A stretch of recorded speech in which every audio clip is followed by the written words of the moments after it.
Hello and welcome back to Pyre. Today we are gonna start the new cycle, but with a completely different outlook. Because we know now that the number of cycles we can go through is limited, and I've thought about how many we have left. And I think it's probably like either 2, 3 or up to 4, and I'll tell you why. We have, how many characters do we have left? We have 5 characters left.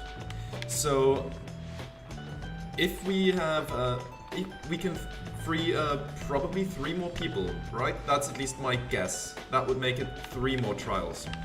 Because then we don't even have a triumvirate anymore. Other option is we have to, leave 3 people behind as a triumvirate, just in case. That would be 2 more cycles. Or maybe up to 4 if the game is willing to give us, like, 1 loss on the house that we can still come back from. I am going to assume it's 3. So my plan has changed. My plan now is not to free Sir Gilman, Pamither and Bertrude first, but my goal is to get these 2 out. That's my number 1 priority now. I'm going to send Headwind first, I think. At least that's the plan now, and then send Rookie, and if we have another go afterwards, I'm not sure which one of those 2 I will free. But it's not going to be Bertrude because she seems to have a pretty good time down here. So either one of those last, if I don't burn a try with one of them. So that's the plan going forward. Let's talk to the Lone Minstrel though. Oh, wait, what's up there? Singing Sands. The so-called singing is the sound of countless screeching wheel mites. Okay. Following Tiso's liberation, the Lone Minstrel has returned to the wagon and stands as though nothing has happened here this night. He tilts his head a bit as you approach. Once more the Nightwings have prevailed in the liberation rite under your mindfulness, reader. A commendable achievement. Surely Tiso shall live out his days in gratitude to you and your companions. Perhaps he may now seek Ray there, in your commonwealth. I should think Ray would have liked to witness what took place this night. I trust that together they shall make a formidable difference to the plan, which all of you endeavor to achieve. Now, for the time, Celeste and I are to return to our respective stations. We all await the next turn of the cycle of the rites. May you prevail once more when next we traverse Scribe's Gate. Until then, reader, rest well under the stars. He nods and leaves you to recover after a long night. Also, by the way, if my voice sounds a little strained and I talk a little quieter than usual, that is the case. I was at the concert yesterday and you know how it is. You start yelling and hooting and hollering and all that stuff. So it's a bit strained, but yeah, I hope my voice doesn't completely leave me today. The Chastity. In the words of Haup the Swallow, the Accursed, those bearing the name the Chastity all count themselves disciple of Luz Glorian, the 100 Minds, known firstly for his wisdom, but also cherished for his modesty, integrity and kinship. Glorian's priority in forming his triumvirate was to instill in all his subjects a deep-seated deference and respect for the rules governing the liberation cycle. The cycle of the rites needs to be respected to be understood, and needs to be understood to be respected, Sklorian said. Thus the Chastity are emissaries of the cycle. Should they earn back their liberty, then they shall spread enlightenment itself, and all of us shall grow. Okay? And now, on the Commonwealth, Chapter 8, on kinship. In the words of Triesta Tithys, the Blessed Born, each one of us within the 8, besides the Imp Haub, we would have perished in the downside had we not found each other and together formed our union. Here in the downside all abound, but but that which binds us here does have some latitude. We chose the bond of kinship. Our exile took precedence over our differences. The Empire, which had subjugated all our kind into a tense alliance, shall give way to a society in which our differences are paramount. There may you embrace our ancient cultures whilst jointly forming a great culture all its own. Next to mercy, it is kinship that shall form the bedrock of our Commonwealth. Okay. Anything else? This keeps glowing, but it never actually gives me something. It never shows me any description. I don't know what's going on there. Alright, let's continue our journey. Good morning, everyone. We are at the mercy of the stars, and none can say how soon they'll shine for us again. Let us recover for a while at Moonlight Alcove and decide how to proceed. Okay. Let's take some rest here and see when the next cycle starts. Okay, let's bide our time. Best make yourself as comfortable as possible here for the time, Nightwings. The rites ought to commence again before we know it. Until then, be well. Alright. Thus you and your companions remain on the mountaintop, waiting for the stars to shine again. The cycle of the rites is ending.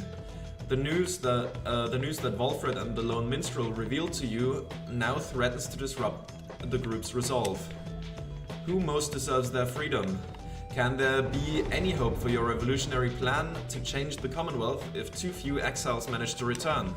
These questions hang like a fog over you and your companions as you linger there on Mount Elodial. For now, the exiles of the Nightwings vow to stick together, for as many opportunities as they shall have. Many moons pass. One cold evening, Volfred finds you off on your own. Well, my boy, it's time once more. Come see. Volfred indicates the sky, and through the snow you see that he is right. Soon all of your companions are gathered. Volfred regards the group and in his steady manner. As you all know, we have refrained from participating. I have refrained from participating in the rites myself. This was a long-held choice of mine, for a variety of reasons. Chief among those reasons is so that I might direct our plan, free from unwanted attention, both from our adversaries here and those who would oppose us in the Commonwealth. Another reason is my past experience during the conducting the rites did not end on good terms.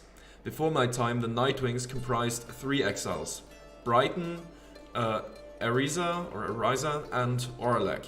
Little Tiso was with them as well, still learning in their ways. Brighton, a former exile of the Nightwings who conducted the rites alongside Orlek and Ariza. Ariza, a former of the Nightwings who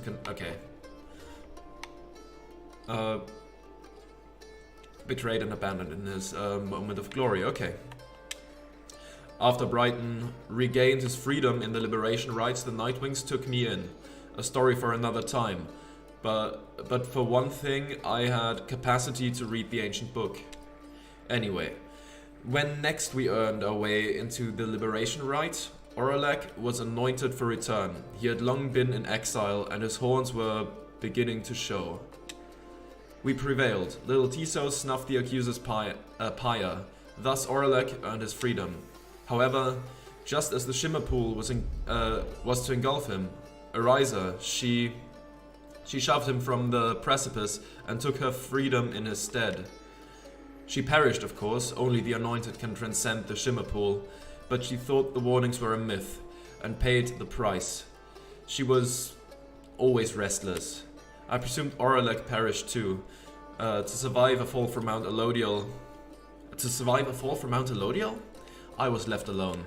Subsequently, I made no attempt to reassemble the Nightwings, knowing that such treachery, such harm was even possible as part of this ordeal. I frankly still do not hold Ariza entirely at fault for what has transpired. I hold instead the Commonwealth responsible, for it put us in this desperate situation. And I resist the urge to think the rights may partly be to blame as well for pitting brother against brother, sister against sister. Wolfred breathes a deep sigh. Now I see that Oralek yet lives, at a time when our plan is already in motion. And even the stars are fading, perhaps a signal that the scribes themselves know that the Nightwings are divided, and that they do not approve. But I choose to take it as a sign that we must act. The scribes have put us in a set of circumstances where each one of us may rise to the occasion. The Nightwings and our plan need all the help they can get, and so I have made a decision which I wish to announce here to you all. In the name of the Nightwings, and reader, by your leave, I would conduct the rites again. Long have my skills languished in the matter, I admit, although I trust I shall regain them soon enough. While I once vowed never to conduct rites again, our present situation calls for our resources to be brought to bear. So if I may be of use during the rites to come, I shall avail myself. That's all. Now then, our reader shall determine where we are headed, come first light. Wolfred bows his head to everyone, while the others exchange looks, then, one by one, salute him in turn. So, maybe it's 4 then? We'll see. Hedwyn and Rookie will, of course, be still of priority to me. Once more do several stars shine bright in the night sky, revealing several paths for you to pursue towards salvation. The stars themselves await the will of the Nightwings. Let's choose our path. Alright, which stars are bright? Haub, the Midnight Star, Kalimer, the Rogue Star, and Lu, the... what was that? The Vernal Star, of course. That would be against the Pyre Hearts, a fast team, against the Dissidents, or against the Tempers. I think we did pretty well against the Tempers back then. That was the first Salvation Rite, if I recall correctly. Let's take a look at the planner. Who has the best record? The Withdrawn have the best record, followed by the Chastity, followed by the Tempers. Okay. Everybody else has a losing record, the Pyre Hearts having the worst of them all. Okay. Oh no, Essence has a tied record. Okay, okay. Well, let's see. I think, yeah, let's go with the Tempers. Let's try that. There we go. The triumvirate you shall confront this time around shall be the Tempers, led by the demon called Ignarius. They have prevailed in the rites on many occasions in the past.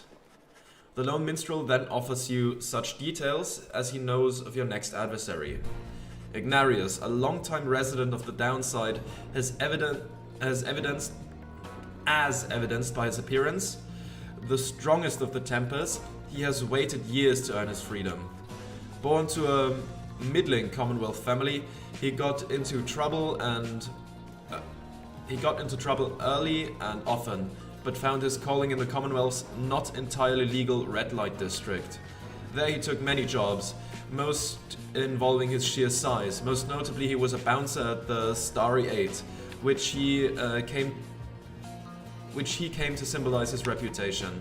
An infamous tavern in the Commonwealth. Okay. One day, a particularly belligerent guest got under his skin, so he gave him a tremendous thrashing. The club clientele all gave a cheer. However, this guest turned out to be a wealthy chamberlain, who then exploited his connections to have Ignarius arrested and then exiled. This was 14 years ago. In the Downside, Ignarius has dropped his given name, as is sometimes the custom, and survived alone through his tenacity and strength. In time, he drew the notice of the Tempers, who revealed to him the rights, recruiting him into their ranks, and let him work his way up. Now, at last, it is his turn. Other than the Nightwings, the Tempers have liberated more exiles than any... Oh, that's the Lone Minstrel speaking again, sorry. Other than the Nightwings, the Tempers have liberated more exiles than any other triumvirate. They had high hopes for Ignarius in turn. Now, good evening, reader. You wish a good night to the Lone Minstrel. Your travels shall continue at first light. Okay, some new pages of the book have been revealed. Let's see. Right, the afterword. Okay. As a list of terms which you may wish to know. As an exile of the downside, as reader of this book, and as conductor of the rites, you are engaged now in a cycle which has lasted since the dawn of this age. Here, within this part of the book is offered summary of all key figures, locales, terms and astral phenomena you shall encounter, either first-hand or in passing on your path. To know the history of the downside and the rites is to prepare yourself to walk the path towards enlightenment and then to liberty itself. Should you be free again, remember, reveal not the rites themselves nor the existence of this book. Okay? I won't. And the right terms. Oh wow, this is a long one. Hold on, I'm gonna pour myself some tea. 1 second. It's gonna be necessary, I think. Adversary. The opposing band of exiles you stand against during the rites. Aura, one solitary weapon in the rites, one's inner strength made manifest. Banishment, a fleeting sense of nothingness induced by contact with an opposing aura. Book, this very tome, or any of the precious copies which we together crafted. Casting, the act of projecting one's aura towards an adversary. Enlightenment, understanding gained after conducting a rite. Expulsion, a state of eternal banishment. Okay, there's another page. Wait, that's... Could you scroll there? You can scroll, but it only goes to expulsion, and that one is not on the page. I'm gonna read it here. Glory, a measure of one's worth, affects the Pyre. Hope, one's capacity to see the light in things, influences banishment. Inspiration, capacity to gain enlightenment quickly, gain from witnessing the rites. Liberation rite, the last rite in a cycle, in which an exile at last regains his or her freedom. Mastery, a blessing bestowed on enlightened conductors of the rites. Orb, celestial, a key object in the rites. Exiles vie for it and use it to prevail. Presence, one's inner and outer strength combined. Influences aura. Pyre, a key object in the rites. Exiles vie to extinguish one another's flames. Rites terms, continued. Okay. Rites, a celestial cycle through which the worthy can regain their freedom. Raiments, flame-proof masks and robes fashioned for the rites. Rank, a measure of the rites conductor's experience in such matters. Reader, one who can decipher text or oversee a triumvirate in the rites. Rite, a ceremony through which worthy exiles may regain their freedom. Stamina, a measure of an exile's physical exertion. It gradually recovers. Sigil, a symbol representing each triumvirate, set when the pyre shall burn. Talisman, a trinket bestowing mystic power unto those who believe it can do so. Triumvirate, a band of 3 exiles, striving together to be free again. Quickness, a measure of one's swiftness in the rites. Shimmer pool, a mystic means to return to freedom. Only the worthy can enter. 8 scribes. This name always makes me stumble. Golgolathanion, known as the Master General and the Nomad Scribe. He wields the legendary tower shield Oath-Taker. Haub the Swallow, known as the Accursed and the Imp Scribe. He possesses the legendary Wings of Misfortune. Jomio Manymane, known as the Alpha Chief and the Cur Scribe. He wields the legendary Jawblade Kneebender. That sounds horrible. Luz Glorian, known as 100 Minds, and the Sap Scribe. He wields the legendary staff, the genealogy of Sglorian. Okay? Molten Milith, known as the Wild Witch and the Crone Scribe. She wields the legendary Lantern, Flame of the First Hag. Solium Mur, known as the last of his name and the Demon Scribe. He possesses the legendary Black Nails of the Fallen Emperor. Triesta Tithys, known as the Blessed Born and the Harp Scribe. She wields the Holy Scepter of the Saurian Empire. Underking Ors, known as the Sea Sojourner and the Worm Scribe. He wears the legendary Bladed Mail? What does that say? Silverfish. Triumvirate. The Accusers. Triumvirate formed by the nomad Golathanian, founded on justice and loyalty. Sigil.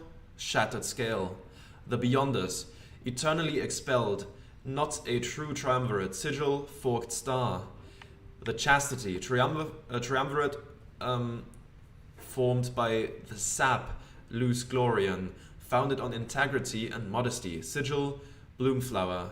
The Dissidents. Triumvirate formed by the Imp Hau the Swallow, founded on difference and conviction. Sigil. Leering Moor. The Essence. Triumvirate formed by the Harp, Saint Triesta Tithys, founded on liberty and piety. Sigil. Empress Tyr. The Fate. Triumvirate formed by the Cur Jomio Manymane, founded on faith and honor. Sigil. Awakened Eye. The Nightwings. Triumvirate formed by all 8 scribes, adversary against whom all other triumvirates are judged. Sigil. Cresting Moon. The Pyrehearts. Triumvirate formed by the Worm under King Ors, founded on courage and passion. Sigil. Burning Heart. The Tempers. Triumvirate formed by the Demon Solium Mur, founded on strength and mercy. Sigil. Black Nails. The Withdrawn. Triumvirate formed by the Crone Molten Milith, found on truth and knowledge. Sigil. Far Mountain. Denizens of Sar. Curs. Swift dog-like creatures known for their loyalty, optimism, and appreciation for the simple things. Crones. Heavyset serpentine creatures known for their bluntness, stubbornness, and penchant for mysticism. Demons. Those who have witnessed exile in the downside long enough to be transformed by it. Empire of Sar. The Empire of Sar. Our nation, which thrived for an entire age. Now it is on the brink of ruin, as we remain imprisoned here. Harps. Winged creatures from whom common folk perhaps descended. Highwing. A militant faction of harps that has resisted the Empire's generosity with a vicious force. The Empire's generosity. That sounds like a bit disingenuous and maybe not quite the way it is portrayed by the Empire itself. Imps. Ravenous creatures indigenous to the downside. Some possess a higher intellect. Nomads. Common folk who venture to the downside from the Empire. Saps. Clever tree-like creatures known for their ingenuity and ambition. Sea Dominion. The vast and war-torn undersea nation of the Underking. Sisters of the Ark. Killers trained from birth to carry out their missions.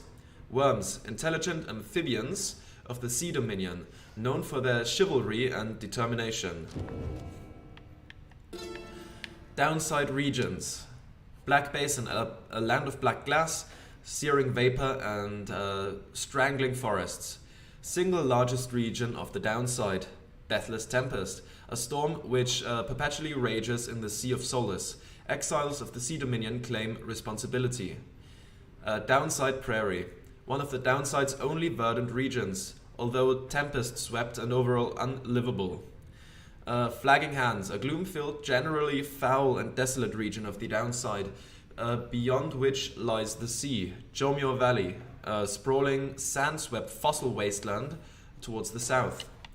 Mount Elodial, the sacred mountain on whose summit the rites were first ordained. Sea of Solace, an impossible oceanic expanse pock-marked by crude little islets.